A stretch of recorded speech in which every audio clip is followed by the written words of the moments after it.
Because first of all, it's wrong, and second of all, it infuriates people.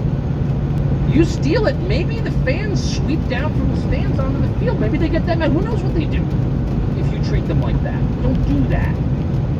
But they did. So what they basically did was said, do you secretly suspect that this democracy is really an oligarchy run by a small number of people for their own benefit? Guess what? You're right! They pull the mask off. What are you doing, you nutcase, to do something like that? What you're doing is ensuring the country is going to be way less happy, way less secure, way more suspicious of you, and much more likely to do something crazy, Dumbo. Like that's literally the last thing you do in a democracy. But they did it because they're not impressive. That's why. Because they're self-centered and lacking wisdom. Not because, and I should just make one thing really clear. It's not because they're dumb. I use it as sort of a catch-all term. That's not true. Like, they're actually smart. That's what makes it more infuriating.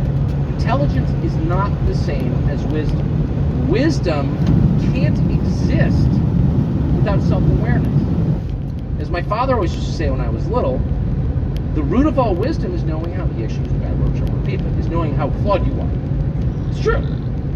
That's the point where you become wise, when you realize how screwed up you are, when you realize the limits of your own power. Then everything falls into perspective. What's the opposite of that? Hubris. Who's especially prone to that? Powerful men. Not just men, especially men, I would say. Having known them, having been one at times. You get the feeling that, like, yeah, I think you know who you're dealing with here. And you become a buffoon, actually. And sooner or later, you're exposed as a buffoon. This is like the most basic human principle detailed at quite some length in the Old Testament, if you're interested.